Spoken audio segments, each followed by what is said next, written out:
আজকের আলোচনার হেডলাইন মাসাইলে কুরবানি ও আকিকা। লিখেছেন ডক্টর মোহাম্মদ আসাদুল্লাহ আল গালিব। মাসাইলে কুরবানি, কুরবানির মাসলা মাসাইল যা প্রয়োজন এগুলো এর ভিতরে সন্নিবেশিত করে দিয়েছেন। কুরবানি সম্পর্কে পাবেন, ঈদ সম্পর্কে পাবেন, আকিকা সম্পর্কে পাবেন, ইত্যাদি বিষয় সুন্দর করে মাসাইলে কুরবানির ভিতরে সন্নিবেশিত করেছেন। প্রত্যেকের বাসায় একটি করে মাসাইলে কুরবানির আমাদের যে লিফলেট আছে, আসছে নাকি? লিফলেটগুলো বিতরণ করে দিন। যে যদি আপনার কাছে কোনো বই নাই কিন্তু আপনার একটা লিফলেট আছে, পকেটে থাকবে, আপনি অফিস আদালতে যেখানে যান, যেখানে চাকরি করছেন, একটু সময় পেয়েছেন 10 মিনিট, আপনি মাসাইলে কুরবানিটা পড়বেন, তাহলে আপনি দেখবেন ইসলাম সম্পর্কে কিছু আপনার জানার সুযোগ হলো। পবিত্র কোরআন এবং সহিহ হাদিস থেকে লেখা আছে তার মধ্যে। সম্মানিত উপস্থিতি, আমরা মাসাইলে কুরবানি সম্পর্কে আজকের খুতবা পেশ করবো ইনশাআল্লাহুল আজিজ বিইজনিল্লাহ বিমাশিয়াতিল্লাহ। আল্লাহ যেন আমার মধ্য থেকে পবিত্র কোরআন এবং সহিহ হাদিস বের করে আপনাদের আমাদের সকলকে শোনার, বুঝার এবং আমল করার তৌফিক আল্লাহ দান করুন। আমরা বলি আল্লাহুম্মা আমিন। কুরবান শব্দটি উর্দু, ফার্সিতে এটাকে কুরবানি বলা হয়, যার অর্থ হলো আল্লাহর নৈকট্য হাসিলের মাধ্যম। যার মাধ্যমে আল্লাহর নৈকট্য হাসিল করা যায়, যে আমলের মাধ্যমে আল্লাহর নিকটবর্তী হওয়া যায়, আল্লাহর রিজামন্দি, আল্লাহর সন্তুষ্টি অর্জন করা যায়, আল্লাহকে রাজি খুশি করা যায়, সেইটা হলো কুরবানি। আল কুরবানু মা ইয়াতাকাররাবু বিহি ইলাল্লাহি তাআলা। কুরবানি হলো ওইটা, যে ওই আমল, যে আমলের মাধ্যমে আল্লাহর নৈকট্য হাসিল করা যায়, আল্লাহর রিজামন্দি পাওয়া যায়, তাকে কুরবানি বলা হয়। সম্মানিত হাজিরিন, আল্লাহর নৈকট্য হাসিলের জন্য চেষ্টা করা। যদি বাড়িতে নিজ হাতে পালা পশু থাকে, সে পশুটা লালন পালন করার পরে দেখা যাবে যে ওটার উপরে একটা মায়া হয়েছে, আপনার অনেক মায়া হয়। বাইরে যান, কাজে যান, কিন্তু আপনার খেয়াল থাকে বাড়িতে যে আমার যে বকরিটা আমি পালতেছি, এটার দিকে আপনার মন থাকে, মনের টান থাকে। এই বকরিকে আপনি যখন জবেহ করবেন, তখন আরও বেশি আল্লাহর নৈকট্য হাসিলের, আল্লাহর কাছে যাওয়ার বেশি মাধ্যম, যে আপনার প্রিয় বস্তুকে আপনি কোরবানি করে দিচ্ছেন আল্লাহর রাস্তায়। সম্মানিত হাজিরিন, ওয়ালিকুল্লি উম্মাতিন জাআলনা মানসাকাল লিয়াযকুরু ইসমাল্লাহি আলা মা রাযাকাকুম মিন বাহিমাতিল আনআম। মুসলিম উম্মার উপরে যে কুরবানির বিধান এসেছে, হযরতে ইব্রাহিম আলাইহিস সালাতু ওয়াস সালাম থেকে এসেছেন। ইব্রাহিম আলাইহিস সালাতু ওয়াস সালাম 200 বছর বেঁচে ছিলেন। 200 বছরে ছিল তার পরীক্ষার জীবন। বলেন আল্লাহু আকবার। একটা মানুষকে যদি 200 বছর পরীক্ষা দিতে হয়, তো আপনি একটু চিন্তা করেন তো, যে 200 বছর একটা মানুষ কীভাবে পরীক্ষা দিলেন। আমাদের উপরে যখন পরীক্ষা আসে, সামান্য 10 দিন, 5 দিন, 1 সপ্তাহ বা 2-1 দিন, 1 মাস, 1 বছর, এই পরীক্ষায় আমরা তাই দুর্বল হয়ে যাই, ঠিক না বলেন? তাহলে হযরত ইব্রাহিম আলাইহিস সালাতু ওয়াস সালাম 200 বছর বেঁচে ছিলেন। 200 বছরই তার পরীক্ষার জীবন ছিল। সুবহানাল্লাহ, সুবহানাল্লাহ। প্রতিটি পরীক্ষায় তিনি ফার্স্ট ক্লাস ফার্স্ট হয়েছেন। প্রতিটি পরীক্ষায় তিনি ভালো রেজাল্ট করেছেন। প্রতিটি পরীক্ষায় আল্লাহর রিজামন্দি, আল্লাহর সন্তুষ্টি অর্জন করেছেন। জঙ্গলে কাঠ কাটতে গেছেন, আল্লাহ নির্দেশ দিয়েছেন যে খাতনা করতে হবে। তো খাতনা করার জন্য আমাদের উপরে যদি নির্দেশ আসতো, তাহলে আমরা খুঁজতাম কীভাবে করা যায়। ডাক্তারের মাধ্যমে বা অভিজ্ঞ লোকের মাধ্যমে, ভালো সুন্দর ধারালো চাকুর মাধ্যমে কিভাবে সুন্দর করে কাজটা করা যায়, আমরা ওটা চিন্তা ভাবনা করে কায়দা করে তারপরে করতাম। কিন্তু আল্লাহ যখন অর্ডার দিয়েছে, ইব্রাহিম আলাইহিস সালাম একটু দেরি করেননি। জঙ্গলে কাঠ কাটতেছে, হাতে কুঠার দিয়ে তিনি কাঠের উপরে রেখে খাতনা করে দিলেন। এখন এটা রক্ত বের হবে কি, বন্ধ হবে না, সেটা আল্লাহ ভালো জানে। ওই চিন্তা ইব্রাহিম আলাইহিস সালামের নাই। ইব্রাহিম আলাইহিস সালাম অর্ডার করেছেন, যিনি সাহায্য করবেন তিনি। সুতরাং অর্ডার হওয়ার সঙ্গে সঙ্গে তিনি সেটা পালন করেছেন। সুবহানাল্লাহ, সুবহানাল্লাহি বিহামদিহি, আল্লাহু আকবার। ইব্রাহিম আলাইহিস সালাম পরীক্ষা দিয়েছেন, আমাদেরও পরীক্ষা এসেছে। দেখুন, আমাদের উপরে পরীক্ষা এসেছে ছোট্ট, যে আমরা আল্লাহ অর্থ দিলেন, সে অর্থ দিয়ে বকরি কিনবো, কেনার পরে বিসমিল্লাহি আল্লাহু আকবার। এই ছোট্ট সম্পদের একটু মায়া ত্যাগ করে আমরা কোরবানি দিতে পারছি না, অথচ ব্যাংক ব্যালেন্সে আমাদের টাকা আছে, ও টাকা ওভাবে থেকে যাবে, এভাবে দুনিয়া থেকে বিদায় হয়ে যাব, ইন্তেকাল হয়ে যাবে। বা আমি টাকা গুছায় রেখেছি, নিজে ভোগ করব, করতে পারলাম না, তার আগে মরে গেলাম। কিন্তু আজকে যে জিলহজ মাস চলছে, এই জিলহজ মাসের একটি ইবাদত রয়েছে, সেই যে কোরবানিটা যখন আসবে জিলহজ মাসের 10 তারিখ, এই দিন একটি কোরবানির দিন। ওই দিন আমি আমার ইবাদত করতে পারলাম না, অথচ আমার কাছে নগদ টাকা আছে, কোরবানি দেওয়ার মতো টাকা আমার কাছে আছে, আমি দিতে পারলাম না, তাহলে আমার জীবন ব্যর্থ।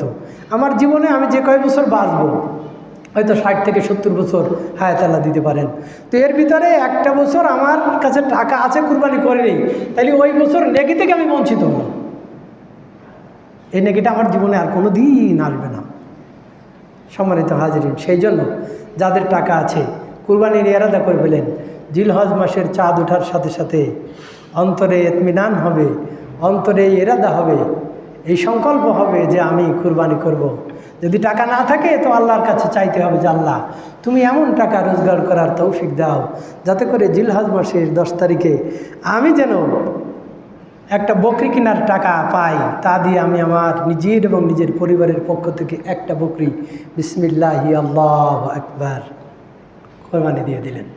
তাতে নিজের কোরবানি হবে, নিজের পরিবারের পক্ষ থেকে পরিবারের যত সদস্য সংখ্যা থাকুক না কেন সকলের কোরবানি হয়ে যাবে। খুশি বলি আলহামদুলিল্লাহ। ইয়া আইয়ুহান নাস ইন্না আলা কুল্লি আহলি বাইতিন ফি কুল্লি আমিন উজহিয়াতান। হে জনমণ্ডলী, প্রতি বছর প্রতিটি পরিবারের উপরে একটি করে কোরবানি, প্রতি বছর প্রতিটি পরিবারের উপরে একটি কোরবানি। তাহলে আপনি যদি একটা বকরি কুরবানি দেন তাহলে কি হয় দেখেন, একটা বকরি কুরবানি দিলে নিজের এবং নিজের পরিবারে যত লোক আছে সবার কোরবানি হলো।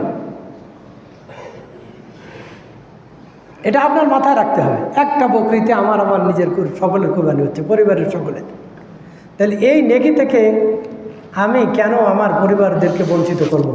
নেকি থেকে পরিবারদেরকে বঞ্চিত করার জন্য চেষ্টা করবেন না।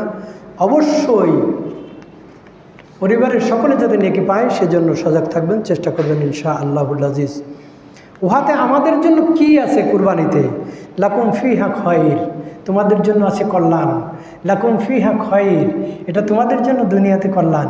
লাকুম ফিহা খায়র, এটা তোমাদের জন্য আখেরাতে কল্যাণ।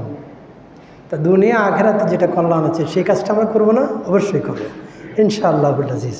সম্মানিত হাজিরিন, আমরা শহরে বসবাস করি, চাকরি বাকরি, ব্যবসা বাণিজ্য, বাড়ি ভাড়া, গাড়ি ভাড়া সব কিছু দিয়ে আমরা আমাদের পরিবার চালাই। তার ভিতরে ব্যবসা বাণিজ্য দিয়ে চালাচ্ছি, তো এর ভিতরে একটা বকরি কেনার মতো টাকা নেই এরকম লোক খুব কম আছে। ওই দিন একটা বকরি কেনার টাকা প্রায় প্রতিটি পরিবারের উপরেই থাকে, কিন্তু সেটা কেন করছেন না আপনি? কোরবানিতে উৎসাহিত কেন হচ্ছে না? এই চিন্তাটা থাক, এবছর করবো না, আগামী বছর করবো। আগামী বছর যদি আপনি না বাঁচেন, এই বছর গত বছর কুরবানিতে যারা ছিল অনেক লোক আমাদের কাছ থেকে হারিয়ে গেছে না? তারা কি বুঝেছে যে এই কুরবানি তারা হাতে পাবে না? বোঝে নাই। তারা মনে করছে যে সামনে তো কুরবানি পাবো, বেঁচে থাকবো, কিন্তু না, তারা আমাদের সাথে সালাত আদায় করছে, তারা আমাদের খুতবা শুনেছে। দেখুন, তারা আমাদের কাছ থেকে বিদায় হয়ে গেছে। আবার আমরা যারা খুতবা দিচ্ছি, আমরা যারা খুতবা শুনছি, আমরা হয়তো আগামী কুরবানি অথবা এই কুরবানিতে থাকতেও পারি, নাও থাকতে পারি। কার হায়াত আল্লাহ কতক্ষণ রেখেছেন আল্লাহই ভালো জানেন।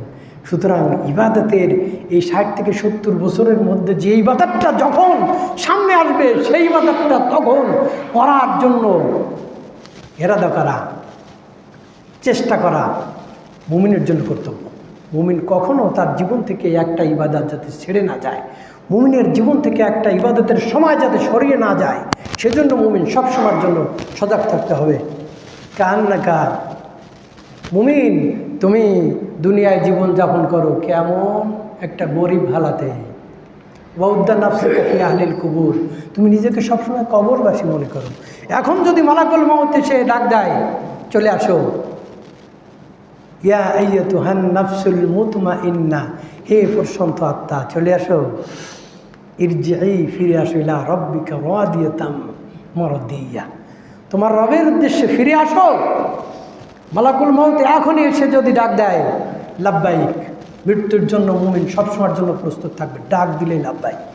কারণ মুমিন এমন হবে যে তার সামনে কোনো সুন্নাত ছেড়ে যাবে না, মুমিন এমন হবে তার সামনে দিয়ে কোনো ফরজ ছেড়ে যাবে না, মুমিন এমন হবে তার সামনে দিয়ে কোনো ওয়াজিব ছুটে যাবে না, মুমিন এমন হবে আল্লাহর হুকুম যখনই 24 ঘন্টার ভিতরে যেটাই পালন করতে বলেছেন আল্লাহ, সেটা পালন করার জন্য সবসময়ের জন্য উৎসাহ থাকতে হবে, চেষ্টা করতে হবে সেটা পালন করার জন্য। খবরদার কোনো অবস্থায় যাতে ছুটে নেই। সম্মানিত হাজিরিন, সেই মর্মে আমি আপনাদের কাছে নসিহত করছি, আমার আপনাদের সকলের জীবনের জন্য নসিহত হলো যে আমরা এই জিলহজ মাস উঠেছে, আমরা যেন কুরবানি করতে পারি। কুরবানি করার মতো টাকা যেন আল্লাহ আমাদের জোগাড় করে দেন, বলেন আল্লাহুম্মা আমিন।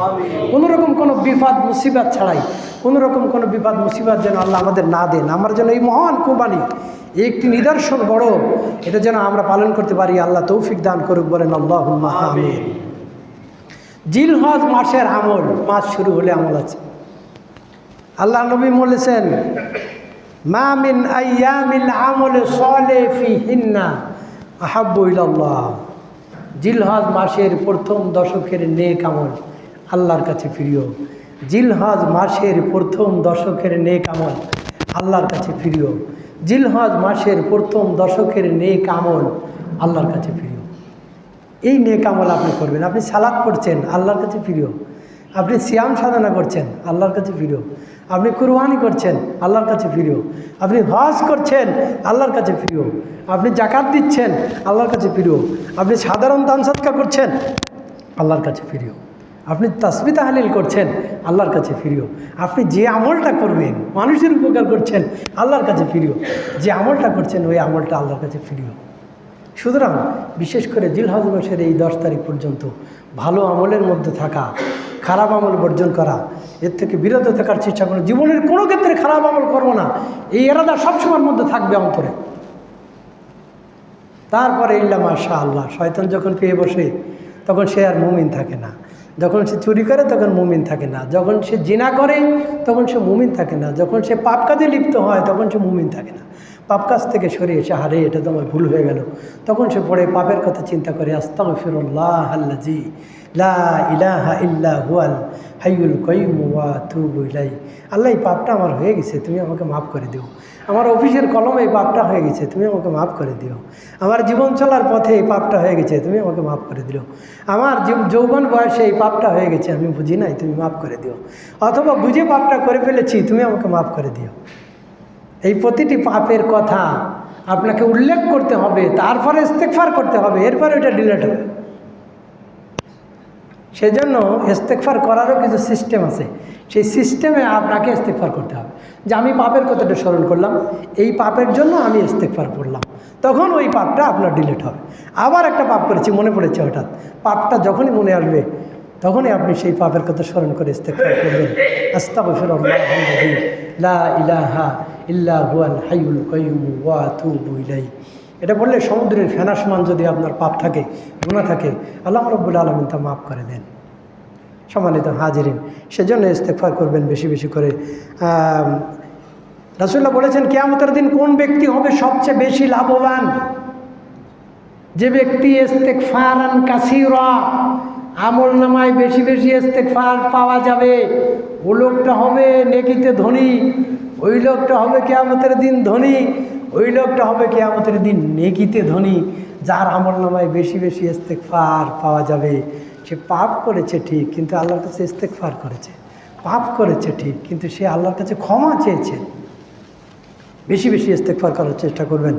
সম্মানিত উপস্থিতি, রাসূল করিম সাল্লাল্লাহু আলাইহি ওয়াসাল্লামের এই হাদিসটা আমল করবেন। বুখারী হাদিস নম্বর 969, যে মা মিন আইয়ামিল আমল সালিহ ফিহিন্না আহাব্বু ইলাল্লাহ মিন হাযিহিল আইয়ামিল আশর। জিলহজ মাসের প্রথম দশকের নেক আমল আল্লাহর কাছে প্রিয়। এই নেক আমল করার চেষ্টা করবেন, কোনো অবস্থাতে নেক আমল যাতে ছুটে না যায় সেজন্য সজাগ থাকার চেষ্টা করুন, কাজ করুন। আর একটা বিশেষ দিক হলো হজের দিন, হজের মাস।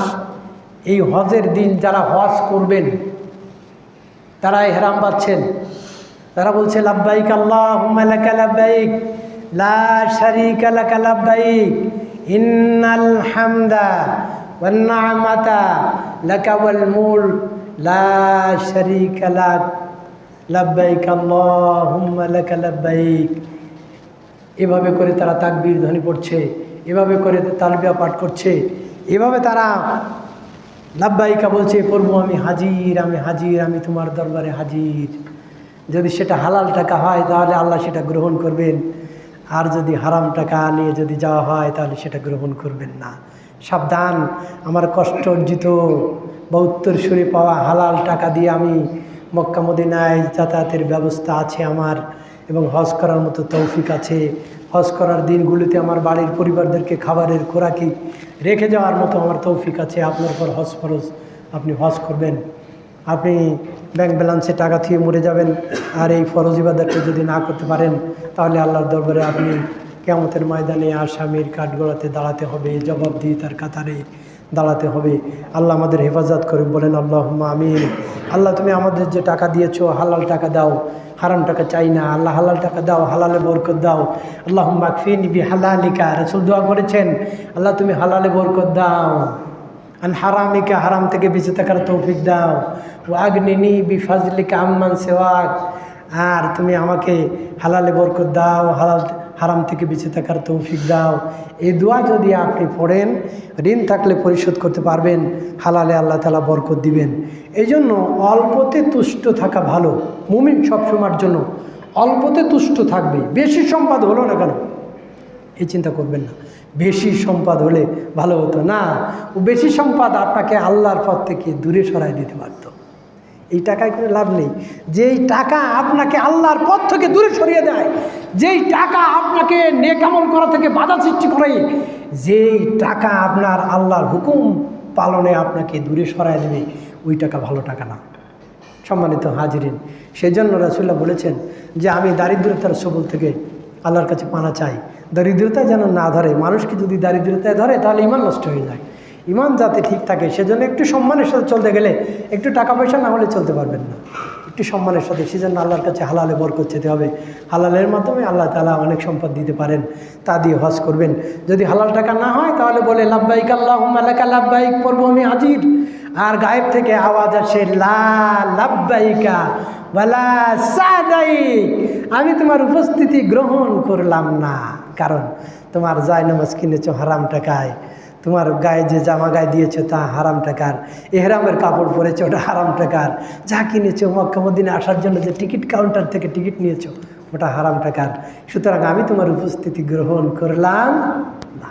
সাবধান, হালাল টাকা হতে হবে। কোরবানি পশু আপনি যখন কিনবেন তখন হালাল টাকাতে কিনবেন।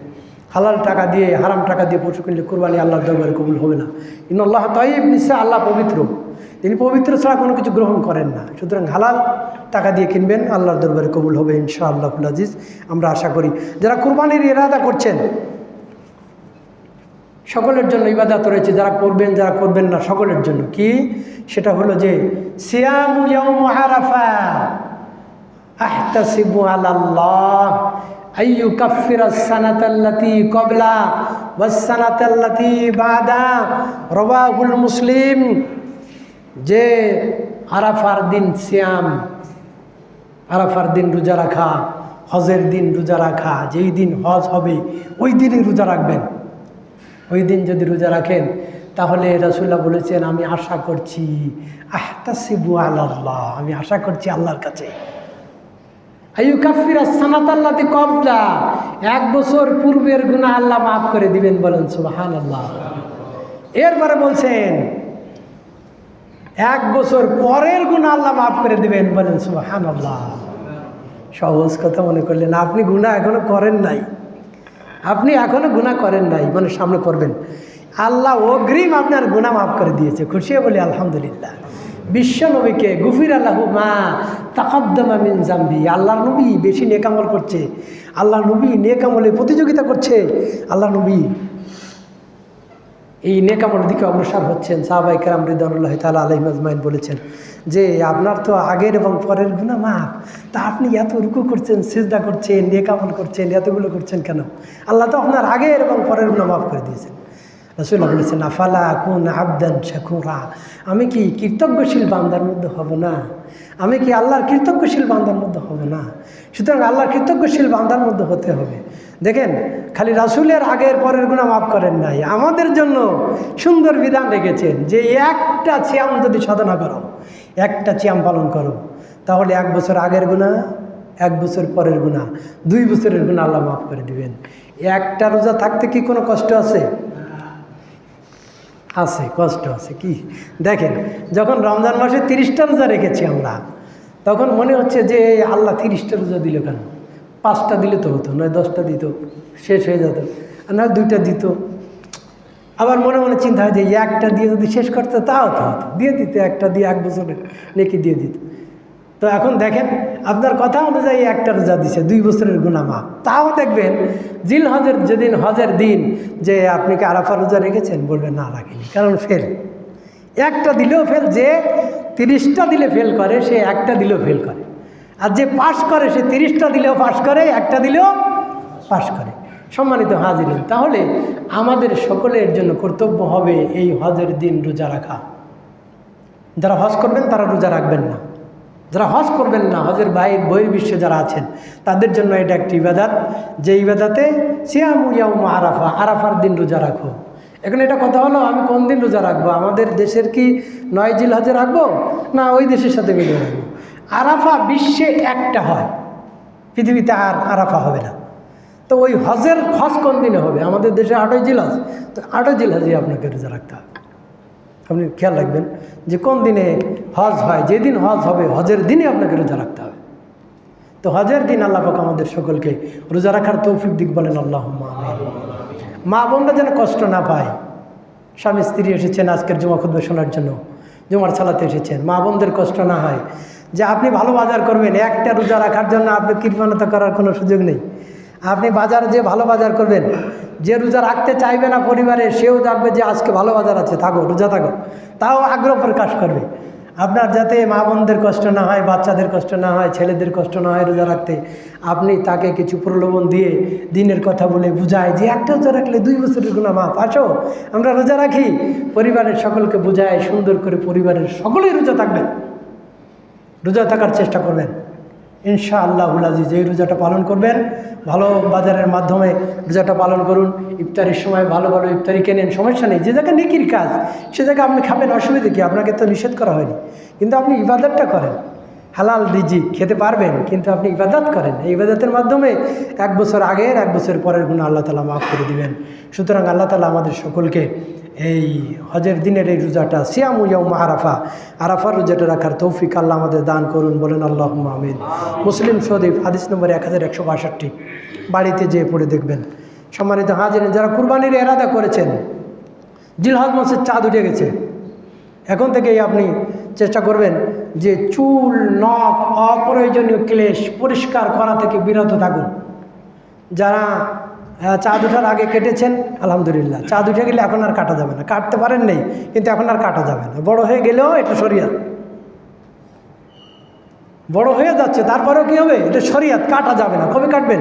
কাটতে হবে হচ্ছে আপনাকে কুরবানি দেওয়ার দিন, কুরবানি দেওয়ার পরে। যিনি কুরবানি করবেন, কুরবানি হয়ে যাওয়ার পরে নখ, চুল, অপ্রয়োজনীয় ক্লেশ এগুলো পরিষ্কার করে কুরবানি দিয়ে দেবেন। আর যে কুরবানি দিতে পারবেন না, অক্ষম ব্যক্তি যে কুরবানি দিতে পারে না, সে কুরবানির নিয়াতে যদি নখ, চুল, অপ্রয়োজনীয় ক্লেশ রেখে দেয়, না কাটে, কুরবানির দিন এটা কুরবানির নিয়াতে যদি এগুলো নখ, চুল কেটে পরিষ্কার করে, তাহলে আল্লাহ তাআলা কুরবানির একটা পূর্ণ কুরবানির নেকি আল্লাহ তাআলা তার আমলনামায় দিয়ে দেন। খুশি বলে আলহামদুলিল্লাহ। রাওয়াহুল মুসলিম, মুসলিম শরীফের হাদিস দেখুন, রাসূলুল্লাহ বলেছেন, ইজা দাখালা লাশু ওয়া আরাদা, যখন জিলহজ মাস প্রবেশ করে, যারা কুরবানির ইরাদা রাখে তারা যেন নখ, চুল কর্তন না করে। হাদিস সহিহ, কামা কাল আলবানী ওয়া ইসনাদু সহিহা, আলবানী বলেছেন হাদিসের সনদ সহিহ। মুসলিম হাদিস নম্বর 1977। সুতরাং নখ, চুল কাটবেন না, এটা রেখে দিন। কুরবানির দিন কুরবানি দেওয়ার পরে এগুলো কেটে কুরবানি দিয়ে দিবেন। আল্লাহ পাক আমাদের সকলের কুরবানিকে যেন কবুল করে নেন, বলেন আল্লাহুম্মা আমিন। কুরবানিতে শরীক হওয়া, আপনি শরীক হবেন। শরিকানা কুরবানি, ভাগে কুরবানি দেওয়া যাবে কি? ভাগে কুরবানি দেওয়া যাবে, সফরে যে ভাগে কুরবানি দিবেন, এরপরে বাড়িতে বসে আল্লাহ নবী কী করতেন সে আমল করবেন। সফর আর মুকিম এই দুইটা জিনিস। একটা হলে সফরে যখন আমি বের হব তখন আমি মুসাফির, বাড়িতে যখন আমি থাকি তখন আমি মুকিম। তাহলে আল্লাহর নবী সফরে যে আমল করেছেন ওই আমল করা সুন্নাত, আল্লাহর নবী বাড়িতে বসে যে আমল করেছেন সে আমল করেছেন। রাসূল সাল্লাল্লাহু আলাইহি ওয়াসাল্লাম, বুখারী শরীফের কভার পেজের উপর একটা হাদিস আছে যে রাসূল সাল্লাল্লাহু আলাইহি ওয়াসাল্লামের আনিত রীতি নীতি আনিত বিধিবিধান অনুযায়ী চলতে হবে। রাসূল সাল্লাল্লাহু আলাইহি ওয়াসাল্লামের আনিত রীতি নীতি বিধিবিধানের উপরে চলবেন। তাহলে রাসূল কি করেছেন জীবন দশায় তা করার জন্য তো অনুসরণ করতে হবে। আবার রাসূল সফরে যে যা করেছেন তা করবেন। বাড়িতে বসে তিনি কি আমল দেখালেন সে আমল করবেন। সম্মানিত উপস্থিতি, এখন কথা হলো যে আমি জাবের রাদিয়াল্লাহু তাআলা আনহু কল, জাবের রাদিয়াল্লাহু তাআলা আনহু বলেন রাসূল সাল্লাল্লাহু আলাইহি ওয়াসাল্লাম বলেছেন, আল বাকারাতু আন সাবাতিন ওয়াল জাজুরু আন সাবাতিন, গরুতে 7, উটেও 7 জন ভাগে কুরবানি করা যায়। হাদিস এই পর্যন্ত শেষ। হাদিস সফরে না বাড়ি কোন জায়গায় বসে কি হবে এ কথা এই হাদিসটার মধ্যে উল্লেখ নেই। বাংলা শব্দ হলো গরুতে 7 জনে ভাগ থাকা যাবে, উটে 7 জনে ভাগ থাকা যাবে, উটে 10 জন পর্যন্ত থাকা যায়। কিন্তু আমি কখন কোথায় বসে কিভাবে করব এই কথাটা কিন্তু এই হাদিসটার মধ্যে নাই। না থাকার জন্য চিন্তা হচ্ছে যে আমি তাহলে কি করতে পারি। তো ঠিক আছে, তা রাসূলের জীবনের দিকে তাকাই। রাসূল বাড়িতে বসে কি করেছেন তা করি, আমি বাড়ি বসে। রাসূল সফরে যে কি করেছেন তাই করি, আমি সফরে যে তাই করব। কুন্না মান নবী সাল্লাল্লাহু আলাইহি ওয়াসাল্লাম ফি সাফারিন, আব্বাস রাদিয়াল্লাহু তাআলা আনহু বলছেন যে আমরা রাসূল সাল্লাল্লাহু আলাইহি ওয়াসাল্লামের সাথে সফরে বের হলাম। ফাহাজার আল আজহা, এমন সময় ঈদুল আজহা উপস্থিত হলো। ফাআস্তারাকনা ফিল বাকারাতি সামান, আমরা 7 জনে একটা গরুতে শরীক হলাম এবং উটে 10 জনে আমরা শরীক হলাম। এরকম যতগুলো হাদিস আছে শরীকের কথা, কুরবানিতে শরীক হওয়ার অধ্যায় সব সফরের কথা। একাধিক হাদিস রয়েছে, সেগুলো সব সফরের কথা, বাড়িতে বসে না। তো বাড়িতে বসে রাসূল কী করেছেন সেটা পাওয়া যায় কোথায়? সেটা বুখারীর হাদিসে স্পষ্ট পাওয়া যাচ্ছে যে বাড়িতে বসে আল্লাহ নবী কী করেছেন। তাহলে আমি সে আমল করব। বাড়িতে বসে আল্লাহ নবী কী করেছেন? হাদদাসানা সুহাইল বিন বাক্কার হাদদাসানা ওয়াহিব আন আইয়ুব আন আবি কিলাবাতা আন আনাসিন ওয়া যাকারাল হাদিস ওয়া নাহারান নবী সাল্লাল্লাহু আলাইহি ওয়াসাল্লাম, আল্লাহর নবী কুরবানি করেছেন, রক্ত প্রবাহিত করেছেন। মক্কাতে 7টা উট দাঁড়ানো অবস্থায় আল্লাহর নবী বিসমিল্লাহি আল্লাহু আকবার কুরবানি করেছেন। ওয়াজাহাবিল মাদিনা, মদিনায় যখন তিনি ফিরে এসেছেন সফর থেকে, বাড়িতে এসেছেন, কাবসাইনে আমলা হাইনে আকরানাইন, হৃষ্ট পুষ্ট শিং বিশিষ্ট 2টা দুম্বা কুরবানি করেছেন।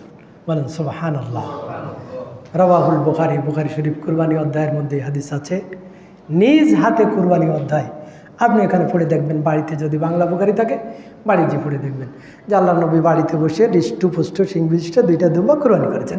বিসমিল্লাহি আল্লাহু আকবার।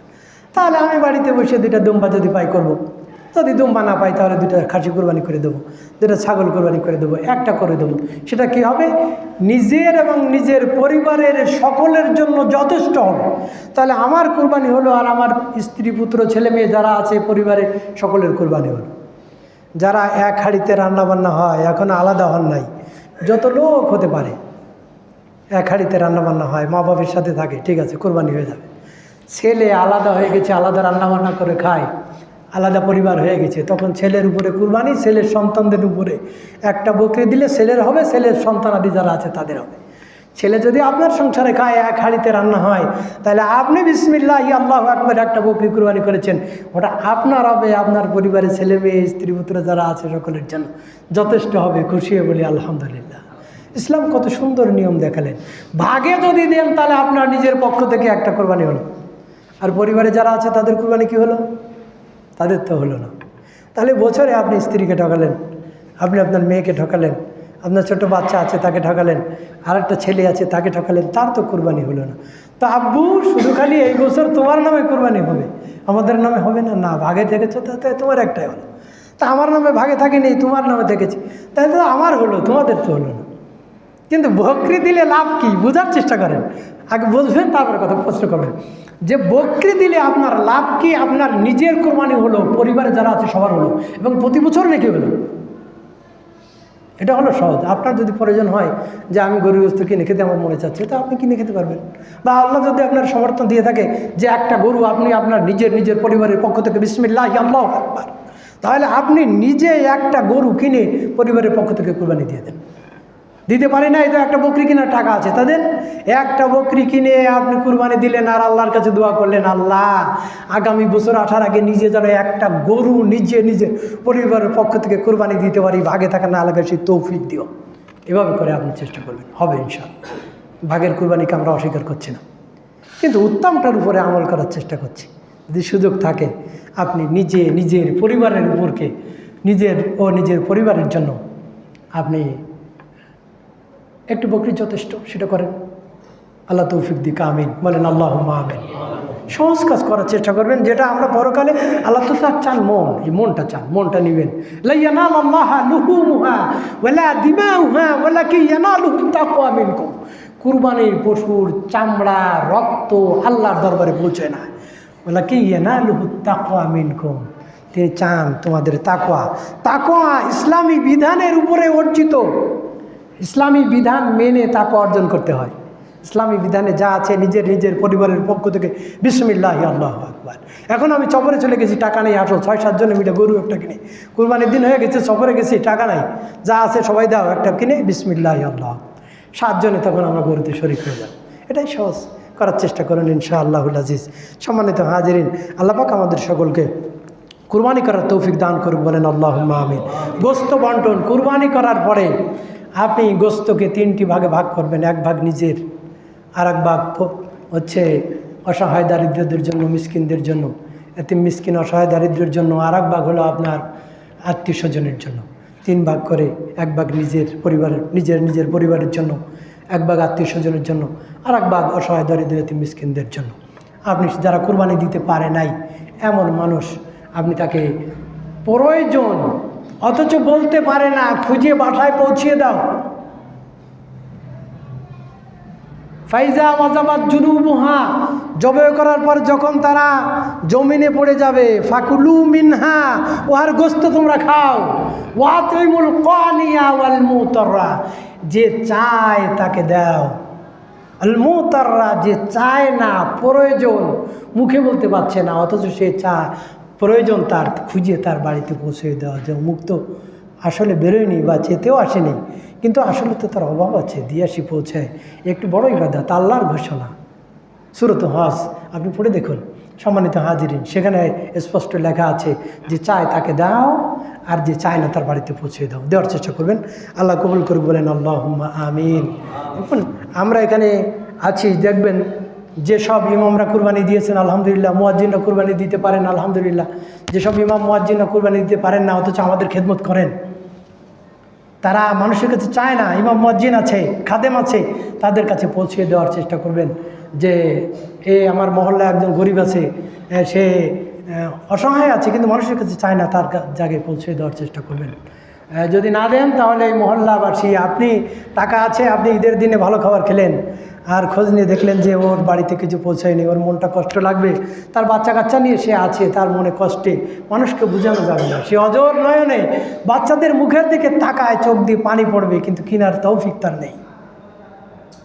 খুঁজে দেখার চেষ্টা করবেন, মহল্লায় যারা আছেন তাদেরকে পৌঁছে দেওয়ার চেষ্টা করবেন। আল্লাহ পাক তৌফিক দান করে, বলেন আল্লাহুম্মা আমিন। এই মোহাম্মদিয়া জামে মসজিদ এই কমপ্লেক্সে এখানে ঈদের সালাত হবে হচ্ছে 7টায় ইনশাআল্লাহুল আজিজ। সালাতে আপনারা অংশগ্রহণ করবেন ইনশাআল্লাহুল আজিজ। ঈদুল আজহার সালাত পড়েছেন আল্লাহর নবী 1 রেজা, সূর্য একটু উঠলেই 6.5 হাত উঠলে ঈদের সালাত আদায় করতেন। আজও সৌদি আরবের মাটিতে দেখবেন ফজরের সালাত পড়ে বসে থাকে, একটু সূর্য উঠলে ঈদের সালাত শুরু হয়ে যায়। যে আল্লাহু আকবার, লা ইলাহা ইল্লাল্লাহু আল্লাহু আকবার ওয়ালিল্লাহিল হামদ, আল্লাহু আকবার কাবীরা ওয়ালহামদুলিল্লাহি কাসীরা ওয়া সুবহানাল্লাহি বুকরাতাও ওয়া আসীলা। তাকবীর ধ্বনিতে মুখরিত হবে আকাশ জমিন। সেই তাকবীর ধ্বনি তারা দিয়ে তারা বসে থাকে, ফজরের সালাতে পড়ে একটু উঠলেই সালাত আদায় করে। আমাদের আসতে একটু দেরি হয়, সেই জন্য সকাল 7টায় দেওয়া হয়েছে। আপনারা আসবেন ইনশাআল্লাহ আজিজ ঈদের সালাতে 7টায়। আল্লাহ পাক আমাদের এই মোহাম্মদিয়া জামে মসজিদ কমপ্লেক্সের সালাত, ঈদের সালাত এবং কোরবানি আল্লাহ কবুল করে নিই। আমরা বলি আল্লাহুম্মা আমিন। রব্বি গফিরলি ওয়ারহাম ওয়া আনতা খায়রুর রাহিমিন। আকিকা সম্পর্কে একটু কথা বলি যে কুরবানির সাথে আকিকা করা বৈধ কি? জি না। কুরবানি একটি ইবাদত, আকিকা একটা ইবাদত, পৃথক পৃথক দুইটা ইবাদত। দুইটা ইবাদতকে আপনি একসাথে করার সুযোগ ইসলাম আপনাকে দেয়নি। কিয়াস করে ধারণা করে আমাদের দেশে এই কুরবানিতে ভাগের সাথে আকিকা করা হয়, কিন্তু এটা শরীয়ত সম্মত নয়। সম্মানিত হাজিরিন, কারো কোনো আলেমদের ব্যক্তিগত মতামত হতে পারে, কিন্তু ব্যক্তির মতামত শরীয়ত না। ঠিক কিনা বলেন? শরীয়ত হলো ওহী, শরীয়ত হলো ইসলাম।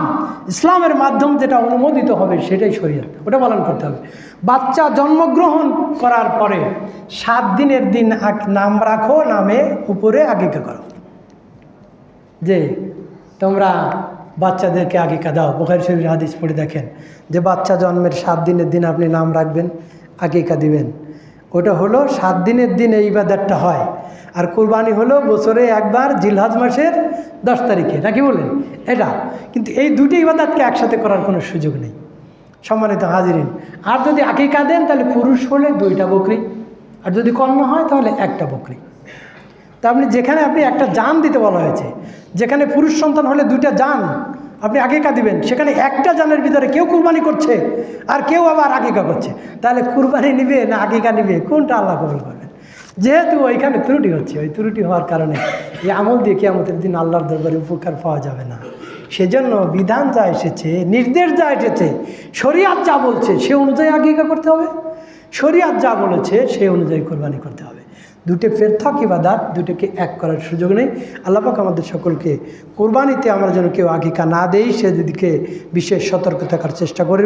আল্লাহ তাআলা আমাদের সকলকে কোরবানি এবং আকিকার পৃথক পৃথক ইবাদতে করার তৌফিক আল্লাহ আমাদের দান করুন। আমরা বলি আল্লাহুম্মা আমিন।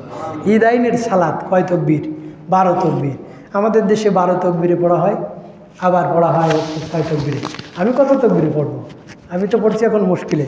একই শহরের মসজিদে এক জায়গায় পড়তেছে 12 তকবীর আর এক জায়গায় 6 তকবীর। তা আমারটা কী হচ্ছে, কারটা কী হচ্ছে, বুঝার কোনো কায়দা নেই।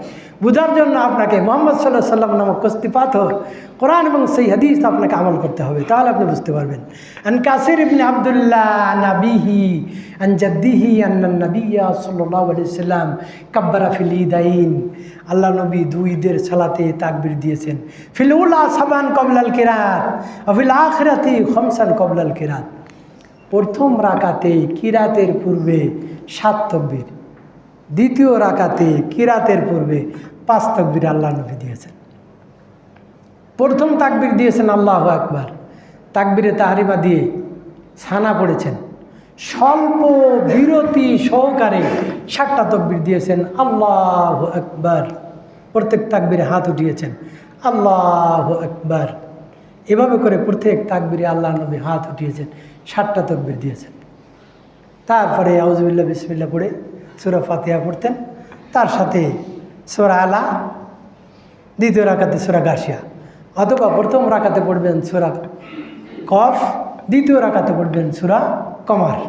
এটা হচ্ছে সুন্নাত সম্মত কিরাত, পড়ার চেষ্টা করবেন ইনশাআল্লাহ। দ্বিতীয় রাকাতে উঠে রুকুর তাকবীর বাদে সিজদা থেকে যখন সিজদার তাকবীরটা বাদে উঠে যখন দাঁড়ালেন, দাঁড়িয়ে 5টা তকবীর দিবেন স্বল্প বিরতি সহকারে আল্লাহু আকবার আল্লাহু আকবার, এভাবে 5টা তকবীর দিবেন। তারপরে আউযুবিল্লাহ বিসমিল্লাহ পড়ে সূরা ফাতিহা তার সাথে ছোরা মিলাবেন। এভাবেই আল্লাহর নবী 7, 5, 12 তকবীরে ঈদের সালাত আদায় করেছেন। 6 তকবীরে আল্লাহর নবী ঈদের সালাত আদায় করেছেন মর্মে কোনো দলিল আমার জানা নেই, আকাশ এবং জমিনের নিচে জানা নেই। তাকবীরাতুল জানায়েজ, জানাজার মতো 4 তকবীরের কথা এসেছে, তার সাথে আর দুটো তাকবীর মিলে 6 তাকবীরে চালাই দেওয়া হলো। কিন্তু বুঝলাম না এরকম হলো কেন। পড়লাম তো যেটা সঠিক সেটাও পড়েছি, যেটা বেকায়দা সেটাও পড়েছি, যেটা বেঠিক সেটাও পড়লাম, যেটার ভিতর ভেজালযুক্ত সেটাও পড়লাম, যেটা জাল এসেছে সেটাও পড়েছি, সহিটাও পড়েছি। কিন্তু এমনটি হলো কেন যে একটু ব্রেন কেন ঘোরে না যে এটা আল্লাহর নবীর দেখানো আমল। আল্লাহর নবী মদিনা থেকে 500 গজ দূরে বাতহান নামক স্থানে আল্লাহর নবী ঈদের সালাত আদায় করেছেন। সেখানে 7-5-12 তাকবীরে আল্লাহ নবী ঈদের সালাত আদায় করেছেন। কত বছর? 10 বছর আল্লাহর নবী ঈদের সালাত আদায় করেছেন। তো 10 বছরে কয়টা ঈদের সালাত হয়? 20টা। ঈদাইন, 2টা ঈদ। তা 10 বছরে 20টা ঈদের সালাত আদায় করলেন। কিভাবে তাকবীর দিলেন, কয়টা তাকবীর দিলেন? ফের পিছনে যারা ছিল সাহাবীরা তারা ওটাকে ক্যাচ করে ধরে নিয়েছেন। হাদিস দ্বারা প্রমাণিত সত্য আল্লাহ নবী 7-5-12 তাকবীর ঈদের সালাত আদায় করেছেন। হযরত আবু বকর সিদ্দিক রাদিয়াল্লাহু তাআলা আনহু 12 তাকবীর ঈদের সালাত আদায় করেছেন। হযরত ওমর রাদিয়াল্লাহু তাআলা আনহু 12 তাকবীর ঈদের সালাত আদায় করেছেন। হযরত ওসমান রাদিয়াল্লাহু তাআলা আনহুর যুগে 12 তাকবীর ঈদের সালাত আদায় করেছেন। হযরত আলী রাদিয়াল্লাহু তাআলা আনহুর জামানায় 12 তাকবীর ঈদের সালাত আদায় করেছেন। 6 তাকবীর করেছেন এরকম কোনো প্রমাণ পাওয়া যায় না। তাহলে ইসলামের এই বিশ্বনবী জীবন দশায় 12 তাকবীর ঈদের সালাত চলেছে। ইন্তেকালের পরেও ধারাবাহিকতা বজায় রেখেছেন। তারপরেও আপনি কেন 6 তাকবীর ঈদের সালাত আদায় করবেন? আপনি নিজেও 12 তাকবীর ঈদের সালাত আদায় করেন। যারা জানে না তাদেরকে জানানোর চেষ্টা করুন, আর সাথে করে নিয়ে আসেন। চলুন আমরা মোহাম্মদিয়া জামে মসজিদ কমপ্লেক্স ঈদের সালাত 7টায়, সেখানে 12 তাকবীর ঈদের সালাত হবে। চলুন আমরা ঈদের সালাত আদায় করে আসি। সুন্নতসম্মত একটু কষ্ট করে হলো গাড়ি ড্রাইভ করে এসে একটু 2 রাকাত সালাত আদায় করে দিলে আপনি মনের দিক থেকে ফ্রেশ হবেন, সুন্নতসম্মত সালাত আদায় করতে পারবেন। মনটা ফ্রেশ হবে যে আমি এত বছর সালাত আদায় করলাম, আমি বুঝতে পারিনি যে 12 তাকবীর ঈদের সালাত আদায় করা হয়। তো আল্লাহর মেহেরবান 12 তাকবীর এবছর ঈদের সালাত আদায় করেছি। আপনার মনটা প্রফুল্ল হবে, ভালো লাগবে যে সহি সম্মত সালাত আদায় করে বিসমিল্লাহি আল্লাহু আকবার বাড়িতে বসে কোরবানি দিতে পেরেছি, নিজের পরিবারের পক্ষ থেকে কোরবানি দিতে পেরেছি। আল্লাহ এভাবে যেন যতদিন তুমি বাঁচায় রাখো, আমাদের সকলকে তুমি কোরবানি করার এবং ঈদের সালাত সহি সম্মত পড়ার তৌফিক তুমি আমাদের দান করো। বলেন আল্লাহুম্মা আমিন। সম্মানিত হাজিরিন, এই মোহাম্মদিয়া জামে মসজিদ কমপ্লেক্স খুলনা শহরের একটা বিশেষ ঐতিহ্যের স্থান। এখানে মসজিদ কমিটিবৃন্দ সুন্দর সুচারুরূপে পরিচালনা করছে। মুসাল্লি ভাইরা আসছেন, আপনাদের খেদমত চতুর্দিকে ছড়িয়ে যাবে ইনশাআল্লাহুল আজিজ। এই সব জায়গায় দিনই আপনি আজকে হয়তো আমার কথাটা আপনার কাছে কষ্ট লাগতে পারে, যেহেতু আপনি 6 তাকবীর আদায় করেন, কিন্তু কষ্ট না লেগে আপনি একটু দেখার চেষ্টা করেন। আপনি একটু পড়ে তারপরে আমল করে দেখেন যে না আমি পড়েছি, তা আসলে তো এইভাবেই পড়তে হবে, তা আমি এরকম কেন পড়ছি। যদি আপনার অন্তর বলে, যদি আল্লাহ হিদায়াত রাখে, মাই ইয়াহদিল্লাহু ফাহুয়াল মুহতাদ ওয়া মাই ইউদ্লিল ফালান তাজিদ লাহু ওয়ালিয়্যাম মুরশিদা। আল্লাহ যাকে হিদায়াত দিবেন একটু টাচ দিলেই অন্তরটা ঘুরে যাবে। তাই তো এ তো হাদিস স্পষ্ট আছে যে এটা, তাহলে এটা হবে না কেন? দেখুন আমি বলি যে তাশাহুদ পড়তে হবে, এটা কোন জায়গার হাদিস? বুখারী হাদিস। তো রাফুল আযান করতে হবে কোন জায়গার হাদিস? বুখারী হাদিস। তো বুখারীর এই হাদিসটা নেবে, এটা নেবে না কেন? নেবেন না এটা হানাফি, শাফি, মালিকি, হাম্বলি সবাই সালাতে তাশাহুদ পড়ে। তো বলেন তো যে শাফি ভাইদেরকে যে আপনি বলেন তো যে আপনি শাফি মাযহাব মানে ঠিক আছে, তো তাশাহুদ পড়তে হবে কোথায় আছে? তো বুখারীতে আছে, বের করে দেখাবে।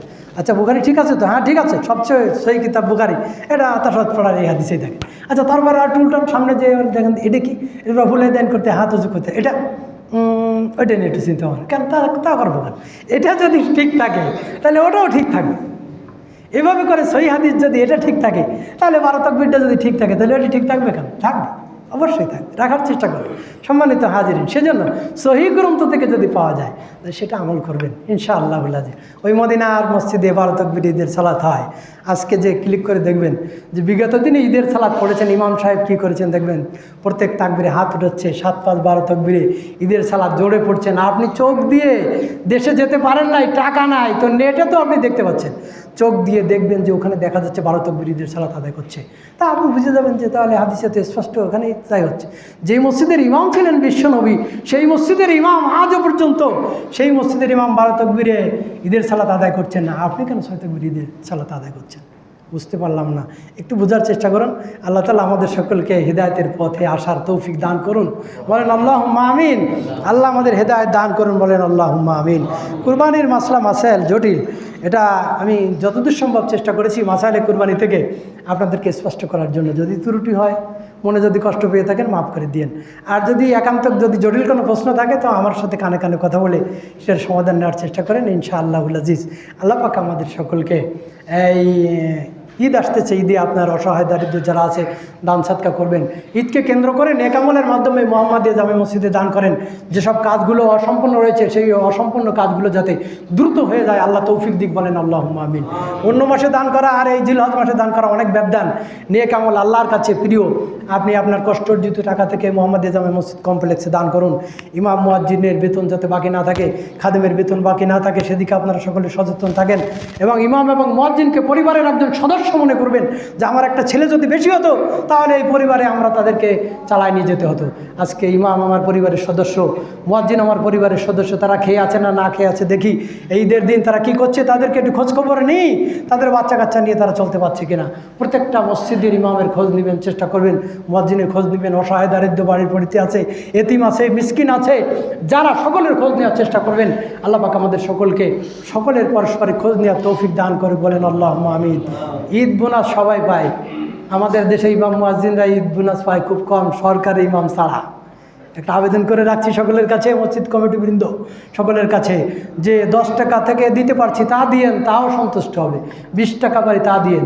যারা আল্লাহর আইন মানছে না, 5 ওয়াক্ত সালাত আদায় করছে না, ঈদ বোনাস ঈদ আসার আগে খাওয়া শেষ হয়ে যাচ্ছে।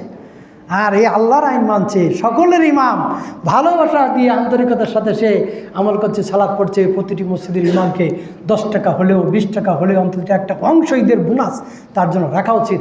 সাধারণ সদকা হলেও তার জন্য রাখা উচিত।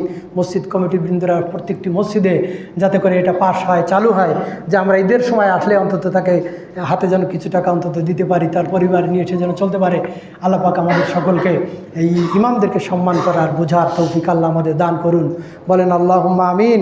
মসজিদ চালানোর জন্য যে টাকা দরকার আল্লাহ তুমি আরশে আজিম থেকে সেই টাকা মুহাম্মদিয়া জামে মসজিদ কমপ্লেক্সের উপরে দান করো, আমরা বলি আল্লাহুম্মা আমিন।